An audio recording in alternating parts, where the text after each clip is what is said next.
तो बच्चों आज हम बात करने वाले हैं गॉस थ्योरम के नेक्स्ट एप्लीकेशन के बारे में।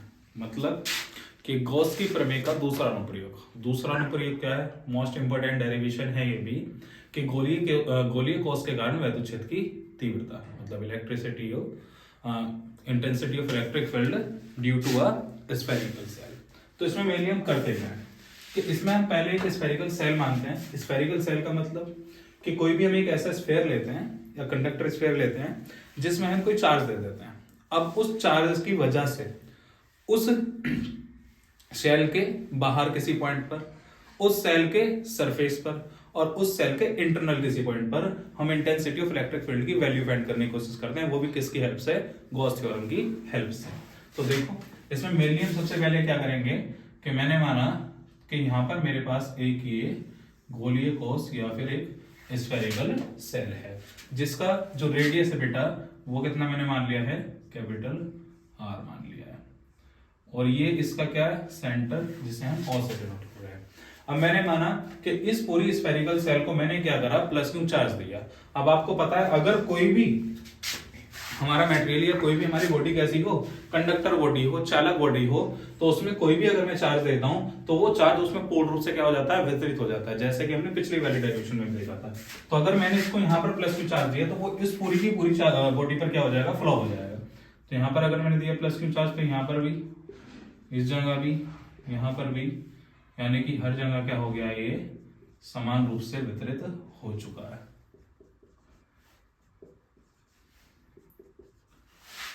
अब उसके बाद हम क्या करेंगे कि इसके सेंटर से कुछ डिस्टेंस पर इस स्फेरिकल सेल के एक्सटर्नल पॉइंट पर यानी कि किसी भी बाह्य बिंदु पर इंटेंसिटी ऑफ इलेक्ट्रिक फील्ड का फॉर्मूला ट्रेड करेंगे। तो मैंने माना कि इसके केंद्र यानी कि इसके सेंटर ओ से स्मॉल आर डिस्टेंस पर एक पॉइंट है बेटा जिसे मैंने पी मान रखा है और इस पी पॉइंट पे मुझे क्या निकालना है? इलेक्ट्रिक फील्ड का फॉर्मूला निकालना है। अब आपको पता है कि अगर हम गॉस थ्योरम का यूज करते हैं तो जिस पॉइंट पर भी मुझे इलेक्ट्रिक फील्ड निकालना पड़ता है गॉस थ्योरम का यूज करके, तो उस पॉइंट पर हम एक ऐसा सरफेस बनाते हैं जो उस पॉइंट को टच करते हुए जाए और उस सरफेस को हम गॉसियन सरफेस के नाम से जानते हैं। तो यहां पर हम क्या करेंगे? इसको टच करते हुए एक सरफेस बना देंगे और वो सरफेस का शेप कैसा होता है? जिस शेप का हमारा क्या हो? कोई भी कंडक्टर हो। जैसे कि यहाँ पर ये हमारा जो कंडक्टर है, जो ये सेल है, ये स्फेयर है, तो ये भी कैसा होगा? स्फेयर होगा। मतलब ये भी क्या होगा? गोला होगा। हमारा कौन? Gaussian surface. तो ये क्या है? Gaussian surface. और ये आपका कंडक्टर जो आपने पहले ले रखा था। अब इसको आप लिखोगे किस तरह से कि माना एक कैपिटल आर त्रिज्या का गोलीय कोष है जिसके मध्य बिंदु ओ से स्मॉल आर डिस्टेंस पर एक पॉइंट लिया गया है या एक बिंदु P लिया गया है, जिस बिंदु P पर हमें क्या निकालना है? वैद्युत क्षेत्र यानी कि इलेक्ट्रिक फील्ड निकालना है। इंग्लिश वाले किससे लिखेंगे? Let us suppose a spherical cell of radius capital R at distance small r from its center we take a point capital B at which we want to find value of electric field। उसके बाद हम मानते हैं कि ये जो surface मेरा बना है, इस सरफेस पर मैं एक छोटा सा कोई भी एरिया ले लेता हूँ। मान लो ये एरिया मैंने इसमें ले रखा है, इसको भी मिटा लो। यहाँ पर मान लो मैंने ये एरिया ले रखा है DA। अब ये किस में रखा हुआ? इलेक्ट्रिक फील्ड में। तो ये जो एरिया है DA बेटा, ये DA एरिया और यहाँ पर ये इलेक्ट्रिक फील्ड, इन दोनों के बीच का जो एंगल थीटा है वो कितना है? 0 डिग्री। कहां पर? DA क्षेत्रफल पर, यानी कि at the surface of DA। और ये हमारा पॉइंट P ऐसे कैसे। ठीक है। अब देखो हमें पता है कि इसको देखो 3 केसेस में मैं कंप्लीट करूंगा इस पूरी डेरिवेशन को। ये हमारा एट एक्सटर्नल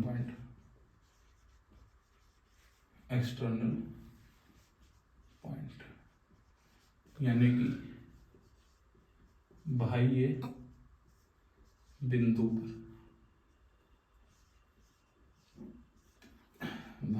पर वैद्युत क्षेत्र की तीव्रता या इंटेंसिटी ऑफ इलेक्ट्रिक फील्ड की वैल्यू हम फाइंड करने वाले हैं। अब सबसे पहले देखो, अगर मैं क्या करूं कि इस DA क्षेत्रफल से, इस DA सरफेस से निकलने वाली जो इसके परपेंडिकुलर निकले उन फ्लक्स रेखाओं को मैं या उन फ्लक्स संख्याओं को या फ्लक्स लाइंस को अगर मैं फाइंड करने की कोशिश करूं तो वो किससे फाइंड करूंगा? फ्लक्स का फॉर्मूला जो है फाई इज इक्वल क्या? ई, यानी कि vector E dot vector A. तो अगर ये छोटे से एरिया के लिए मैं कर रहा हूं तो क्या होगा? D phi E is equal vector E dot vector D. Clear है? अब इस फॉर्मूले को खोलोगे आप तो D phi E is equal क्या? E D A cos theta. Clear है बेटा? उसके बाद देखो अब यहां पर थीटा का वैल्यू कितना है? 0 डिग्री। तो थीटा इज इक्वल क्या? 0 डिग्री। इसलिए डी फाई ई की वैल्यू कितनी होगी? ई डी ए, बिकॉज cos 0 की वैल्यू कितनी होती है? 1। तो ये मेरा फ्लक्स जो निकला है ये किसके लिए निकला है? केवल और केवल इस छोटे से सरफेस के लिए। अब अगर मुझे ये टोटल सरफेस के लिए निकालना हो, इस पूरे सरफेस के लिए, इस गॉसियन सरफेस जो है इस पूरे सरफेस के लिए अगर मुझे फ्लक्स की वैल्यू फाइंड करनी है तो लिखेंगे फॉर टोटल सरफेस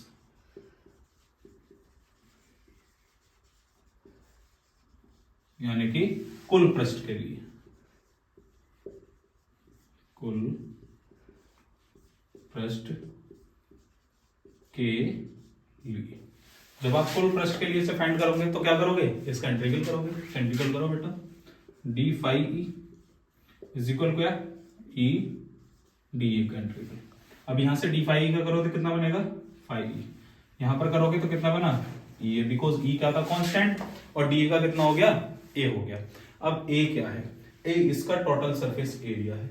अब ये क्या है? स्फीयर यानी कि गोला है, और गोले का टोटल सरफेस एरिया आपने पढ़ा होगा 10th क्लास में, कितना होता है? 4 पाई आर स्क्वायर होता है। ठीक है? आर क्या होती है? उसकी रेडियस। तो यहाँ पर रेडियस कितनी इस वाली सरफेस एरिया की? कितनी? Small R. इस वाले स्फीयर की कितनी है? Small are.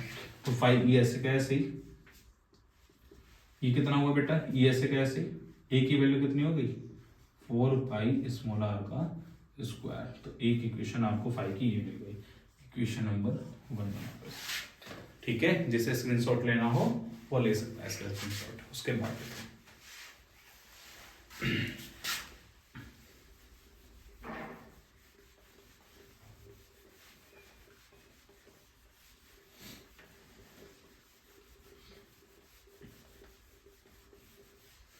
क्या लिखेंगे? बाय गॉस थ्योरम, यानी कि गॉस थ्योरम की हेल्प से, बाय गॉस थ्योरम। तो गॉस थ्योरम की हेल्प से फ्लक्स की वैल्यू कितनी होगी? तो आपको बताइए 5e की वैल्यू कितनी होती है इसमें गॉस थ्योरम के according? Q upon epsilon not, यानी कि इससे टोटल चार्ज का क्या? 1 अपॉन एप्सिलॉन नॉट होता है। अब देखो एक चीज, अब मैंने तुम्हें पढ़ाई थी डेंसिटी, सरफेस चार्ज डेंसिटी, या फिर हमारा क्या कहते हैं लीनियर चार्ज डेंसिटी या वॉल्यूम चार्ज डेंसिटी। अब देखो सीधी सी बात है, यहाँ पर क्या हो रहा है? चार्ज डिस्ट्रीब्यूट सरफेस पर हो रहा है, तो सीधी सी बात है इसमें क्या होगा? सरफेस चार्ज डेंसिटी यानी कि आवेश का पृष्ठ घनत्व होगा। अब ये क्या होता है? इसको बेटा डिनोट करते हैं किससे? सिग्मा से डिनोट करते हैं। और सिग्मा इज इक्वल क्या होता है? Q अपॉन A, मतलब किसी भी पृष्ठ के एकांक क्षेत्रफल पर, किसी पृष्ठ के एकांक क्षेत्रफल पर वितरित होने वाले आवेश को हम क्या कहते हैं? उसका आवेश का पृष्ठ घनत्व कहते हैं, उस आवेश का पृष्ठ घनत्व कहते हैं। तो देखो sigma is equal, because sigma is equal क्या होता है? Q अपॉन A होता है। यहां से आप Q की वैल्यू फाइंड करो। Q इज इक्वल क्या आएगा? सिग्मा आएगा। तो ये वाली वैल्यू फाइंड करके Q की किस में रख सकते हो? यहां पर। तो 5e की वैल्यू बेटा कितनी आएगी?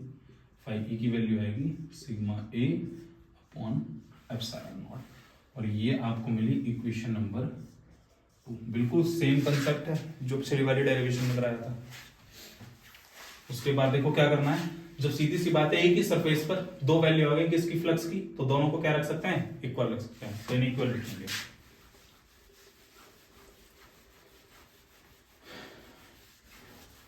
तो लिखोगे यहां पर from equation first and second, समीकरण 1 है 2 से। तो समीकरण 1 हमारी क्या थी बेटा? E into 4 pi R square, और इज इक्वल क्या? Sigma A upon epsilon naught. अब देखो एक चीज, ये ऐसे कैसे 4 पाई आर स्क्वायर ऐसे का ऐसे ही, सिग्मा ऐसे ही। ई क्या है बेटा? Surface area. ये कितना होगा? 4 पाई आर स्क्वायर ही तो 4 पाई आर स्क्वायर, और नीचे एप्सिलॉन नॉट ऐसे। देखो बेटा ये पूरा का पूरा टर्म इससे कैंसिल आउट हो गया। तो ई की वैल्यू आपको कितनी मिली? E is equal sigma upon epsilon nought. बताओ क्लियर है? इसमें कोई प्रॉब्लम? अब देखो उसके बाद ये आया आपका इलेक्ट्रिक फील्ड का फॉर्मूला कहां पर? एक्सटर्नल पॉइंट पर। अब इसका एक और फॉर्मूला किस तरह से देखो ड्राइव करते हैं।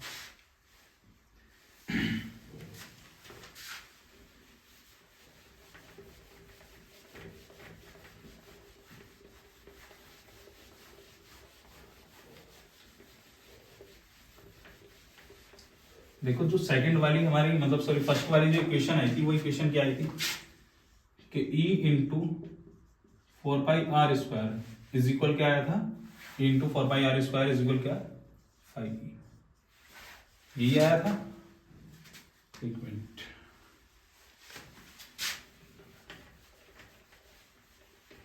हाँ देखो फर्स्ट इक्वेशन क्या थी? E into 4 pi R square is equal क्या? 5E। अब बेटा 5E क्या था? फ्लक्स ही तो था। डायरेक्टली मैं क्या कर सकता हूँ इसमें? E into 4 pi R square ऐसे ही, और फ्लक्स की वैल्यू कितनी? गॉस थ्योरम की हेल्प से कितना रख सकता हूँ? Q upon epsilon not. मतलब डायरेक्टली फर्स्ट इक्वेशन में मैंने इसको रख दिया है। तो यहां से आप डायरेक्टली किसकी वैल्यू फाइंड कर सकते हो? E की वैल्यू। अगर आप Q की टर्म में करो विदाउट डेंसिटी तो ये 4 पाई आर स्क्वायर नीचे, तो 1 अपॉन 4 पाई एप्सिलॉन नॉट एक साथ लिख लो, और कितना बना? Q अपॉन आर स्क्वायर बना। और ये क्या है? 9 इंटू 10 की power 9 Q upon R square. तो एक फॉर्मूला तुम्हें ये मिल गया इसका। लेकिन ये कब है? जब आपने डेंसिटी टर्म का यूज ही नहीं किया। आप ऐसा भी कर सकते थे, यहाँ पर भी Q की वैल्यू डायरेक्ट रख सकते थे डेंसिटी की फॉर्म में। ठीक है, चाहे तो आप ये वाला लिखो चाहे वो वाला लिखो, दोनों में बात एक ही है और दोनों की यूनिट भी सेम ही आएगी। इसकी यूनिट भी वॉट पर मीटर या फिर न्यूटन पर कूलम आएगी, और उसकी भी सेम। अब उसके बाद बात करते हैं कि भैया हमने इलेक्ट्रिक फील्ड निकाल तो लिया कहां पर? एक्सटर्नल पॉइंट पर। अब हम निकालना चाहते हैं कहां पर? इसके सरफेस पर। तो अब सरफेस की बात करेंगे।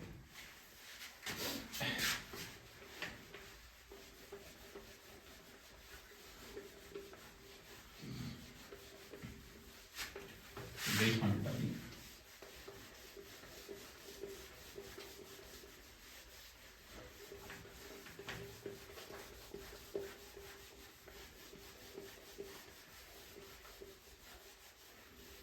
देखो, अगर ये वही स्फेरिकल सेल है,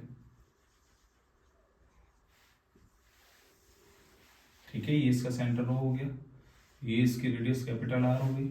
अब हमने पॉइंट जो लिया था इसके सेंटर ओ से स्मॉलर डिस्टेंस पर एक्सटर्नल पॉइंट लिया था। इस बार अगर मैं क्या करूं, इसी के सरफेस पर ले लूं, तो ये आ गया पॉइंट। तो यहां पर क्या है? ये पॉइंट आ गया कैपिटल पी, और ये कितना डिस्टेंस? स्मॉल आर डिस्टेंस पर। अब सीधी सी बात है, इस पॉइंट पी पर मुझे इलेक्ट्रिक फील्ड निकालना है, तो मैं क्या करूंगा? इसमें भैया एक गॉसियन सरफेस खींचूंगा, और जो गॉसियन सरफेस किसको टच करके जाएगा? हमारे पी पॉइंट को टच करके जाएगा। तो सीधी सी बात है, इस सरफेस के ऊपर ही खींचेगा।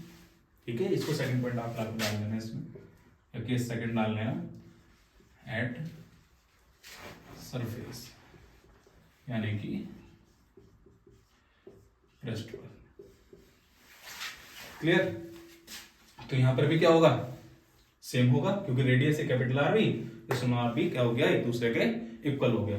तो अभी जब एक्सटर्नल पॉइंट पर मैंने निकाला तो क्या वैल्यू आएगा? एक्सटर्नल पॉइंट पर बेटा ई का वैल्यू कितना आया था? अभी जो लास्ट वाला पॉइंट फॉर्मूला लिखा है 1 अपॉन 4 पाई एप्सिलॉन नॉट, और Q अपॉन क्या? R square. लेकिन इस बार हमारी जो डिस्टेंस जो है कैपिटल आर स्मॉल आर क्या है? एक दूसरे के इक्वल है, तो फिर मैं इसी पॉइंट को मान सकता हूँ, ये इसी रेडियस को मान सकता हूँ। इसकी जगह क्या रख दिया?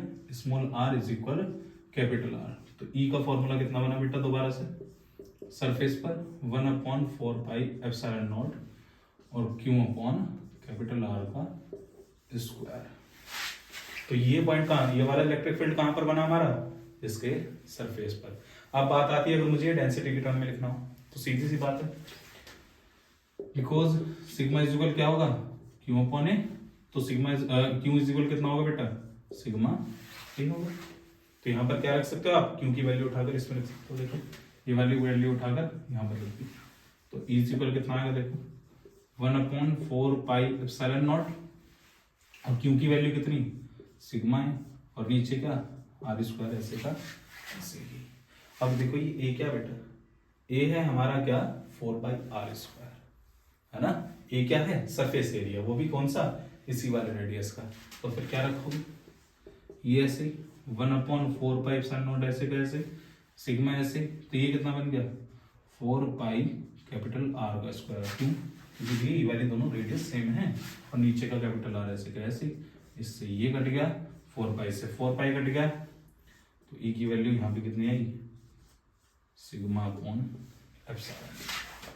ठीक है, और ये किसके टर्म्स में आई बेटा, ये हमारी डेंसिटी के टर्म में। उसके बाद अगर हम बात करें उसके बाद बात करें कि भैया इंटरनल पॉइंट पर कितनी होगी, फिर इंटरनल पॉइंट यानी कि यहाँ पर, इसको भी चाहे आप चारों तरफ इसमें भी क्या कर लेना, चार्ज का डिस्ट्रीब्यूशन कर लेना इस तरह से, हर जगह इसमें भी चार्ज प्लस क्यू है। ठीक है, अगर मैं क्या करूं इसके इंटरनल पॉइंट पर बात करूं तो इंटरनल पॉइंट पर कितना होगा, तो इंटरनल पॉइंट निकाल के देखते हैं।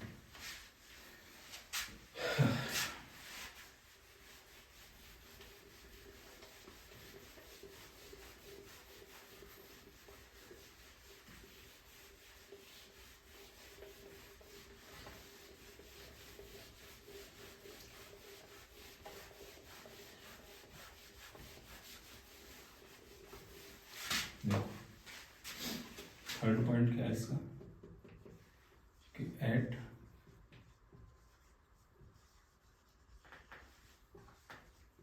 इंटरनल पॉइंट यानी कि आंतरिक बिंदु पर, आंतरिक बिंदु पर निकालना। तो देखो बेटा सेम वही कि एक हमारा क्या है स्फेरिकल सेल है जिसका सेंटर O है, चारों तरफ इसमें प्लस क्यू चार्ज डिस्ट्रीब्यूटेड है।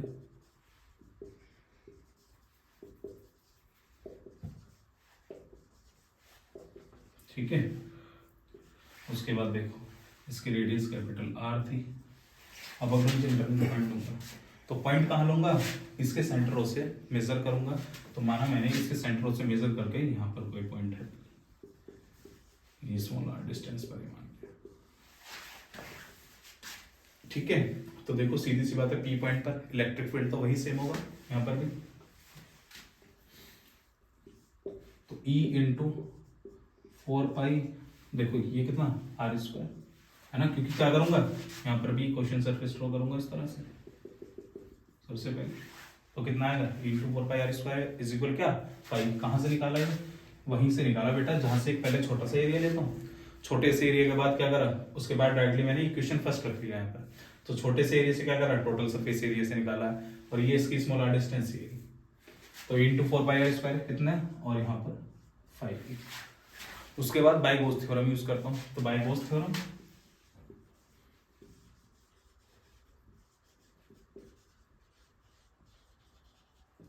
गोस थ्योरम की हेल्प से क्या होगा, फाई इज इक्वल Q/ε। अब बात आती है भैया कि यहां पर जो है, जो हमारा स्फेरिकल सेल है इसके अंदर चार्ज थोड़ी है, चार्ज तो इसके सरफेस पर है, मतलब charge is absent in the internal point of this spherical shell. तो सीधी सी बात है, अगर चार्ज यहाँ पर क्या है प्रेजेंट नहीं है, तो भैया फिर सीधी सी बात है चार्ज की वैल्यू यहाँ कितनी होगी 0, और नीचे एप्सिलॉन नॉट ऐसे का ऐसे ही। तो फाई ई की वैल्यू कितनी होगी बेटा, यहाँ पर 0 ही तो होगी। इसका मतलब by Gauss theorem phi E की वैल्यू कितनी आएगी 0। इससे चाहे आप यहाँ पर इक्वेशन चलो 1 और 2 कोई दिक्कत नहीं, वैसे फाई ई की वैल्यू कितनी 0 आएगी। क्यों, क्योंकि भैया कंडक्टर के अंदर चार्ज नहीं होगा, उसके सरफेस पर चार्ज डिस्ट्रीब्यूट होता है, not in the internal point. ठीक है, अब उसके बाद इस फाई ई की वैल्यू क्या रखोगे, यहाँ पर रखोगे, तो ई इंटू कितना आएगा, वैल्यू उठाकर यहाँ पर, तो E into 4πr² is equal कितना 0। तो ई की वैल्यू कितनी आई बेटा, ये नीचे चला गया तो पूरा 0 बन गया। तो इसका मतलब किसी भी स्फेरिकल सेल के जिसमें प्लस क्यू चार्ज या माइनस क्यू चार्ज या कोई भी चार्ज डिस्ट्रीब्यूटेड है और शेल हमारी कंडक्टर है, तो जो इलेक्ट्रिक फील्ड होता है या तो वो शेल के बाहर होता है या फिर उसके सरफेस पर होता है, उसके इंटरनल पॉइंट पर कोई इलेक्ट्रिक फील्ड नहीं होता। क्यों नहीं होता? बिकॉज चार्ज ही वहां पर प्रेजेंट नहीं होता। क्लियर हो गई है? यहाँ पर 3 फॉर्मूले आए हैं, तीनों के तीनों को अच्छे से देखो, सिंपल से डेरिवेशन है, और मुझे उम्मीद है कि आपको आसानी से समझ में आ गई होगी। किसी को कोई भी डाउट है इसमें मुझे डीएम करे और कमेंट से बता दे।